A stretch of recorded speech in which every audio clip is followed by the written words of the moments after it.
بسم الله كم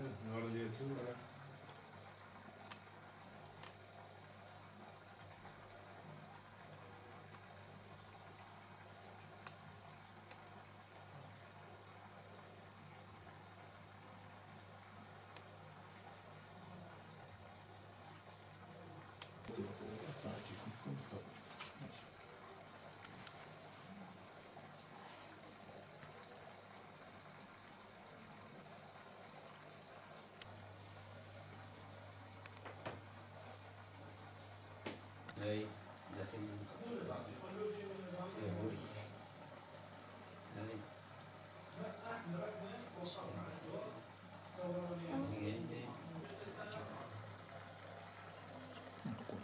هاي هاي يا جالس حلوين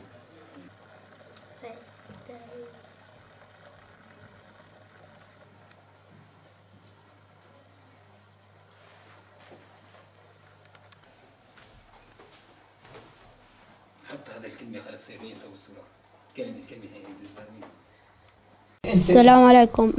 أنا الطفل أحمد صلاح قرمو من إدلب من ضياء كفركيلة. أنا وابن عمي كنا رجعانين من المدرسة، طبت الطيارة صابت أنا تقطع رجلي وابن عمي هاي مباجت معدته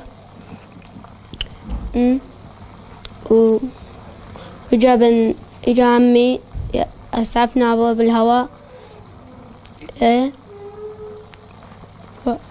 وبعدين فوتونا على العناية المشددة، وبعدين فقدت الذاكرة.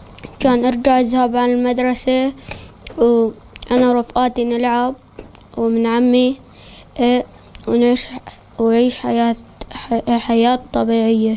أنا أبو الطفل أحمد قرمو من إدلب من قرية كفركيلة. كان هو وابن عمه راجعين من المدرسة وإذ طيارة في الجو رمت صاروخ أدى إلى قطع بتر أطراف ولدي وإصابة بعض الأولاد ووفاة بعض الأولاد كمان بنفس الوقت. أسعفوه عمه أسعفوا إلى مشفى باب الهوى مما أدى إلى بتر طرفيه الحمد لله. وحاولنا الدخول إلى تركيا كي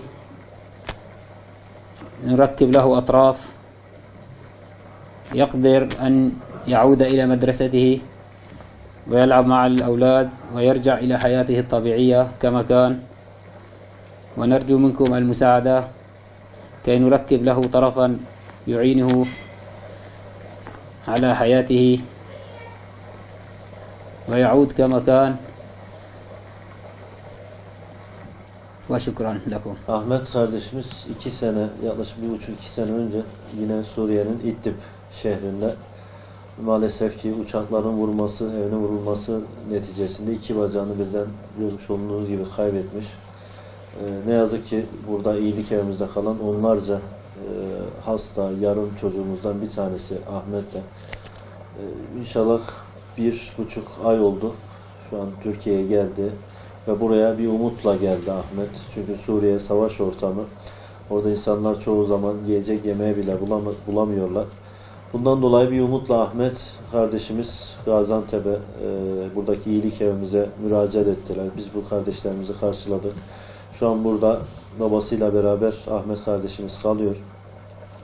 Ve Ahmet'imize de inşallah yine protez taktıracağız. Bundan dolayı yardım ve desteklerinizi bekliyoruz.